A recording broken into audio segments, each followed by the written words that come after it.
On a freezing winter night outside Chicago, 12-year-old Ethan Miller stood barefoot on the sidewalk as red and blue lights painted his small home in violent flashes, watching paramedics carry his mother's covered body past the porch swing where she used to sit every Sunday morning, while his father, Daniel Miller, was forced into a police car in handcuffs, neighbors whispering behind half-closed curtains. By sunrise the town had already accepted a simple headline, "Drunk Husband Kills Wife." Stay safe out here. A version of events that felt easier than uncertainty, yet Ethan knew his father didn't drink, and he remembered the dark SUV idling down the block and the shadow slipping out the back door seconds before the gunshot shattered everything. When he tried to tell officers, they dismissed his words as trauma-induced confusion, and in that moment Ethan learned how quickly truth can be silenced when it complicates a convenient story.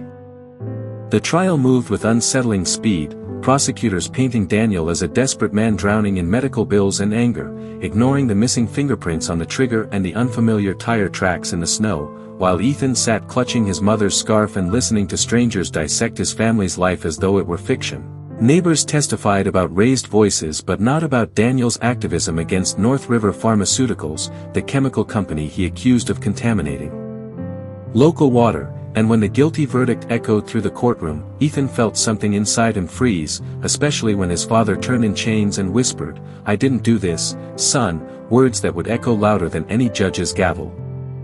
Sent to live with an aunt in another state, Ethan carried grief like a second skin, replaying the night of the murder over and over until the shadow and the SUV felt more real than daylight, and while classmates chased sports and dances, he buried himself in textbooks about criminal law and forensic science, channeling loneliness into discipline. Yearly prison visits became sacred rituals where he studied the patience in his father's tired eyes, listening as Daniel urged him to live freely, but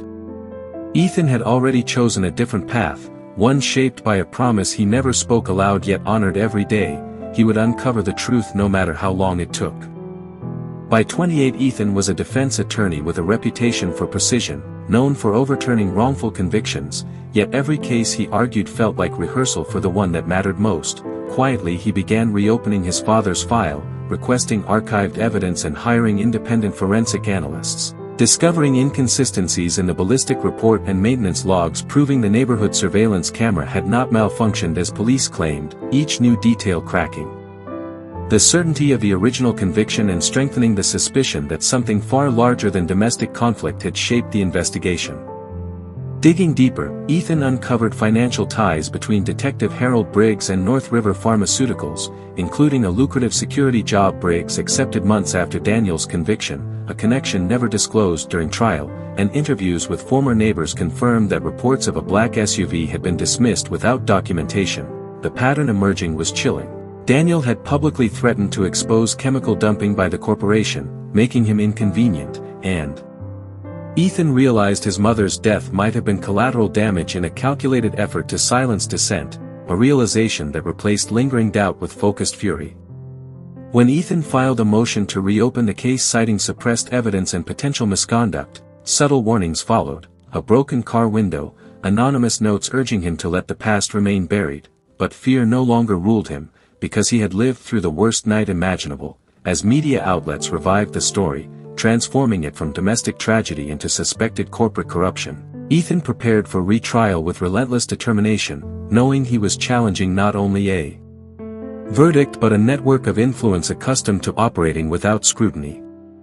The retrial unfolded under national attention, and Ethan methodically dismantled the original narrative, presenting updated forensic analysis, recovered surveillance footage showing the suspicious SUV, and financial records linking Detective Briggs to corporate executives, and under cross-examination Briggs faltered, eventually admitting alternative leads were not aggressively pursued. When a former contractor testified about plans to intimidate Daniel over environmental complaints, the courtroom shifted as jurors recognized the possibility of a cover-up, and hours later the words, "not guilty," rang out, releasing Daniel from chains that had bound him for a decade and leaving father and son embracing in tears beneath the stunned gaze of cameras. Though federal investigations and arrests followed, Ethan found that revenge in its destructive form no longer appealed to him, because exposing the truth had already reclaimed his father's dignity and his mother's memory. Instead of pursuing only personal compensation, he established the Miller Foundation to support families facing wrongful convictions, channeling settlement funds into investigations and legal aid. determined to transform pain into protection so that no other child would feel as powerless as he once had on that frozen sidewalk, proving that justice can echo far beyond a single courtroom.